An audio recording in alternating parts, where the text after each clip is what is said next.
আসসালামু আলাইকুম, আফসানা পিয়া স্বাগত জানাচ্ছি এনটিভির দেশের খবরে।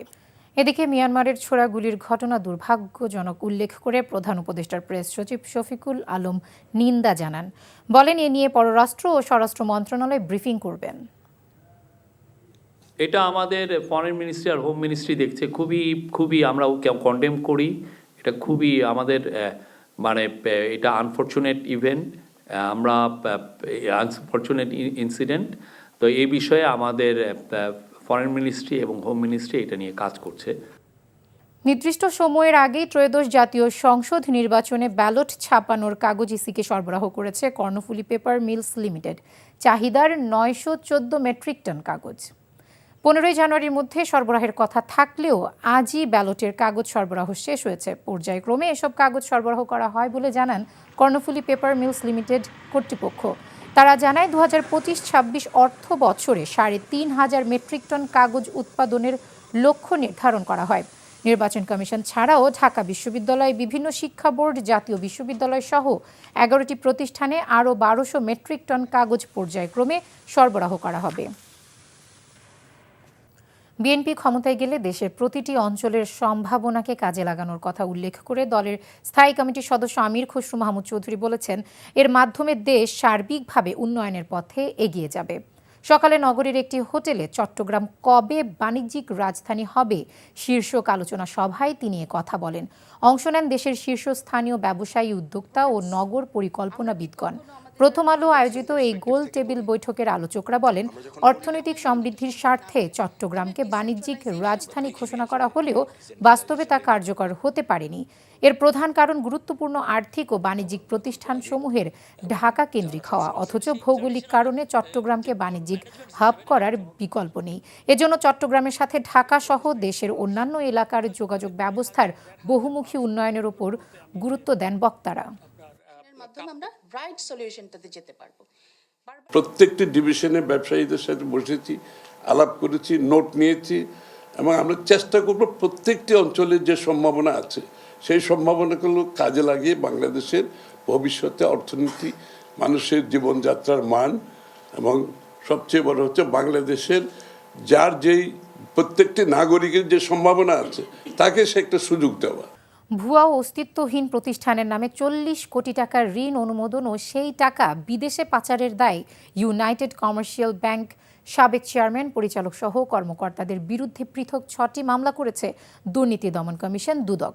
দুদক চট্টগ্রাম সমন্বিত জেলা কার্যালয়ে 1A মামলাগুলো দায়ের করেন দুদকের সহকারী পরিচালক সোয়াইব ইবনে আলম মাইনুদ্দিন, দুদকের উপসহকারী পরিচালক রুবেল হোসেন ও সজীব আহমেদ। মামলায় আসামি করা হয় ব্যাংকের সাবেক পরিচালক বশির আহমেদ, রোকসানা জামান চৌধুরী, MA সবুর, ব্যাংকটির সাবেক চেয়ারম্যান আনিসুজ্জামান চৌধুরী ও ভাইস চেয়ারম্যান বজলু আহমেদ বাবুল সহ ঊর্ধ্বতন কর্মকর্তাদের। মামলার এজাহারে উল্লেখ করা হয় 2020 সাল থেকে 2023 সালের মধ্যে ইউনাইটেড কমার্শিয়াল ব্যাংকের চট্টগ্রামের পাহাড়তলী, বহদ্দারহাট, জুবিলি রোড শাখা ও প্রধান কার্যালয় সহ বিভিন্ন শাখা থেকে ভুয়া অস্তিত্বহীন প্রতিষ্ঠানের নামে হিসাব খুলে আসামিরা ঋণ নিয়ে আত্মসাৎ করে। গণভোটের মার্কা হচ্ছে টিক চিহ্ন, ওইটাই গণভোটের মার্কা। যদি আপনি হ্যাঁ বলতে চান তাহলে ওই মার্কায় ভোট দিতে হবে বলে মন্তব্য করেছেন প্রধান উপদেষ্টার বিশেষ সহকারী অধ্যাপক আলী রিয়াজ। দুপুরে বরিশালের এক অনুষ্ঠানে তিনি এসব কথা বলেন। এই জাতীয় সনদ কোনো সরকারের, কোনো ব্যক্তির, কোনো প্রতিষ্ঠানের কয়েকজনের বিষয় নয়। আপনারা জানেন যে আমরা দীর্ঘ 9 মাসেরও বেশি সময় ধরে বাংলাদেশের গণতন্ত্রকামী প্রত্যেকটি রাজনৈতিক দলের সঙ্গে আলাপ আলোচনার মধ্য দিয়ে এই জাতীয় সনদ তৈরি করেছি। সভার সাবেক প্যানেল মেয়র ও 6 নম্বর ওয়ার্ড কাউন্সিলর, জেলা আওয়ামী লীগের সাবেক সাংগঠনিক সম্পাদক আরিফুর রহমান মাসুমকে হত্যা মামলায় কারাগারে পাঠিয়েছে আদালত। 5 আগস্টের পর রাজশাহীতে আত্মগোপনে ছিল মাসুম।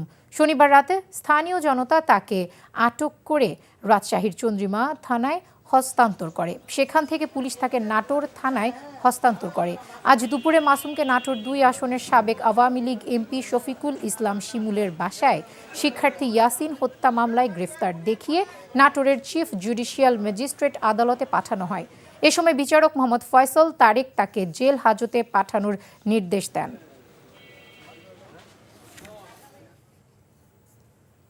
বিএনপি চেয়ারপারসন বেগম খালেদা জিয়ার রুহের মাগফিরাত কামনায় রাজশাহী ও মোংলায় দোয়া মিলাদ মাহফিল অনুষ্ঠিত হয়েছে। বিএনপি চেয়ারপারসন খালেদা জিয়ার রুহের মাগফিরাত কামনায় রাজশাহীতে দোয়া মাহফিল অনুষ্ঠিত হয়েছে। বিকেলে রাজশাহীর তানোর উপজেলার একটি উচ্চ বিদ্যালয় মাঠে অনুষ্ঠানে প্রধান অতিথি ছিলেন বিএনপি চেয়ারপারসনের উপদেষ্টা মেজর জেনারেল অবসরপ্রাপ্ত শরীফ উদ্দিন। এদিকে বেগম খালেদা জিয়ার রুহের মাগফিরাত কামনায় মোংলায় মিলাদ এবং দোয়া অনুষ্ঠিত হয়েছে। পৌর শহরের চালনা বন্দর ফাজিল মাদ্রাসা চত্বরে এ দোয়া অনুষ্ঠানে উপস্থিত ছিলেন বাগেরহাট জেলা বিএনপির যুগ্ম আহ্বায়ক লায়ন ডক্টর শেখ ফরিদুল ইসলাম। এছাড়া সিলেটেও দোয়া মাহফিল অনুষ্ঠিত হয়েছে।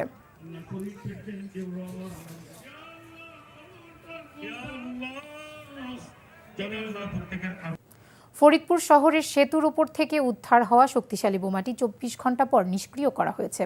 এটি রিমোট নিয়ন্ত্রিত ছিল বলে জানিয়েছে অ্যান্টি টেরোরিজম ইউনিটের সদস্যরা। পুলিশ জানায়, সকালে ঢাকা থেকে ঘটনাস্থলে যাওয়া অ্যান্টি টেরোরিজম ইউনিটের সদস্যরা বোমাটি নিষ্ক্রিয় করে। কুমার নদের পাড়ে প্রয়োজনীয় নিরাপত্তা নিশ্চিত করে বোমাটির বিস্ফোরণ ঘটানো হয়। এর আগে গতকাল সকালে ফরিদপুর শহরের প্রাণকেন্দ্র আলিমুজ্জামান ব্রিজের দক্ষিণ অংশে একটি ব্যাগের মধ্যে রাখা বোমাটি উদ্ধার করে যৌথ বাহিনী। তারা জানায়, বোমা উদ্ধারের ঘটনায় শহরে নজরদারি বাড়ানো হয়েছে। অন্যদিকে ভোরে বেনাপোলের রঘুনাথপুরে অভিযান চালিয়ে ২টি বিদেশি পিস্তল, ৬ রাউন্ড গুলি ও কয়েকটি ম্যাগাজিন সহ এক যুবককে আটক করেছে র্যাব। তার বিরুদ্ধে অস্ত্র আইনে মামলা করে পোর্ট থানায় সোপর্দ করা হয়। জামালপুরে ১০ম শ্রেণীর শিক্ষার্থী জিহাদের হত্যাকারীদের গ্রেফতার ও শাস্তির দাবিতে সড়ক অবরোধ করে স্থানীয়রা। সকালে জামালপুর সদর উপজেলার নারিকেলি এলাকায় জামালপুর টাঙ্গাইল মহাসড়ক অবরোধ করে শিক্ষার্থী ও গহেরপাড়া এলাকার স্থানীয়রা। বক্তারা বলেন, গত ৭ জানুয়ারিতে পূর্ব পরিকল্পিতভাবে গহেরপাড়া পশ্চিমপাড়া এলাকার মুন্না, আবুল কাশেম, সাইদ সহ ৪ থেকে ৫ জন জিহাদকে মারধর ও ধারালো চাকু দিয়ে হত্যা করে।